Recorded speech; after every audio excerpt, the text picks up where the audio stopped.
So Jason Schreier had an interview on XEP where he talked about GTA 6. He also talked about the situation where social media took his words completely out of context. He confirmed that he still thinks GTA 6 is coming out in the fall of this year. So here is a summary of what he said about GTA 6, so you don't have to watch the whole interview. Address any of those quotes and misquotes and just expand on a bit on that reporting. Sure, yeah. Well, I'm pleased to announce that Grand Theft Auto 6 is canceled.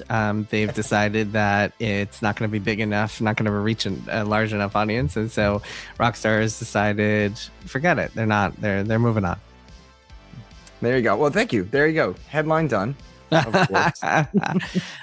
No, yeah, that was weird. I mean, for people who don't have the whole context, essentially I was on a podcast and they asked me, hey, do you think GTA 6 is going to make it this year? And I was like, yeah, I wouldn't be surprised, but also it's game development, game's not content complete, anything can happen. Nobody can tell you with 100% certainty that a game scheduled for 10 months from now is going to come out in 10 months. And that's true of any game or really most works of art. Unless it's already done, which GTA 6 is not. Nobody can tell you with 100% certainty that it's going to come out on a certain date.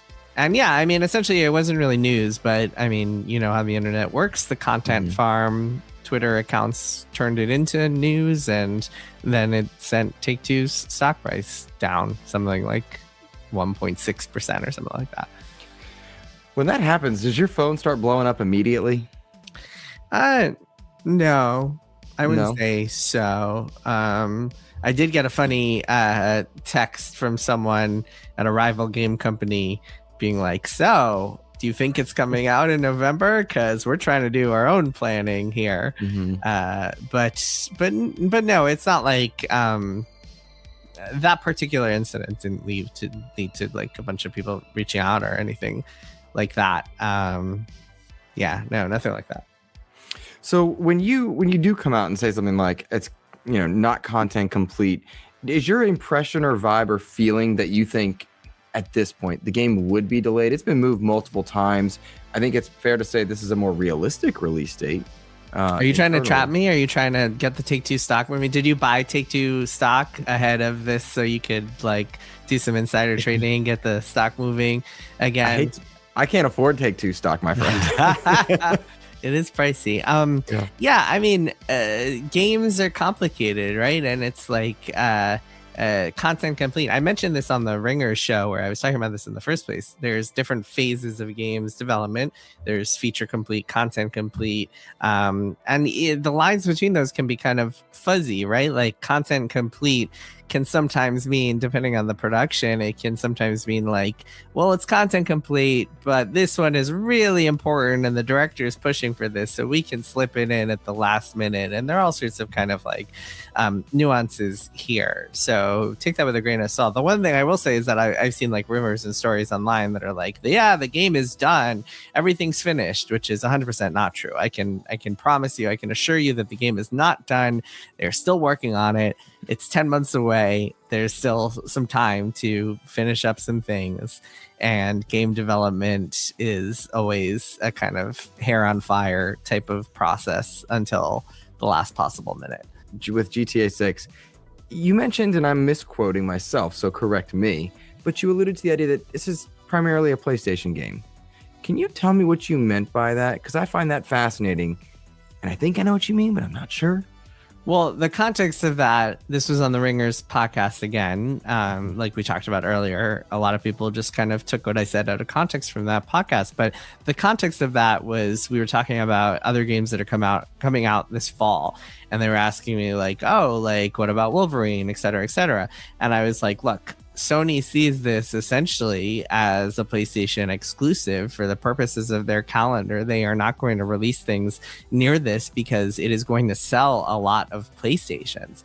And I'm sure it'll do fine on Xbox. I'm sure it'll sell a lot of copies on Xbox, but the bulk of people who buy this game are going to be buying it on PlayStation and going to be buying it with a PlayStation. That's where the majority of console sales are. And so it's a system seller for them, essentially. And so they are not going to release Wolverine anywhere near it. They're not going to release the new whatever other exclusives they have planned for the next 2 years anywhere in the blast zone of GTA 6. And so they are looking at that as part of their calendar, as like essentially a PlayStation exclusive. And it's a really big deal that it's not coming to PC, because PC is a huge market share. I mean, if you're looking at kind of overall market share, PC I think is the biggest. You look at a game that comes out across all the platforms these days, and PC is generally the biggest, PlayStation is second, Xbox is third. And in this case, when you take PC out of the equation, a lot of those people will instead, if they want to get GTA 6, have to buy it on PlayStation. And that's a huge deal. But you never know. I mean, Grand Theft Auto 6 could be the answer to that question. That's what sells consoles, right? If this is the only place you can play GTA 6, then you're going to buy a console for that. And that is coming on just PlayStation and Xbox this fall. So we'll see how that affects things. So as you can see, Jason himself basically said the game should come this fall. This proves that all the rumors about the delay were just a clickbait and fear-mongering. And here is the game Jason is most excited about this year, which honestly surprised me. I almost missed this question from, again, channel supporter Split End. What's your most anticipated game, Jason? And then I'll get you out of here. My most anticipated game. So the way that I tend to think about games is like, I don't really get super excited for a game until it feels more imminent, like it's gonna be out really soon, or like it feels more real. So like I could tell you, oh, I cannot wait for like Final Fantasy VII Remake Part 3, but that to me doesn't feel real yet. It's not announced, we don't have a release date, so it's not really real to me. So right now, as of today, January 14th, my most anticipated game, I would say, is Mina the Hollower, which is the next game from Yacht Club Games. It's like this Game Boy styled action adventure, and that to me feels a little more imminent. It was supposed to come out in October. It slipped. Should be out in hopefully soon, but that is the game I'm most excited to play right now. So as you can see, Jason isn't as hyped for GTA 6 as the rest of us. That is why I think we can take his opinion even more seriously that GTA 6 is still on track for a fall release. So that was just a quick news video. I hope you enjoyed it. If yes, please like and subscribe for more GTA 6 news, and I will see you in the next one.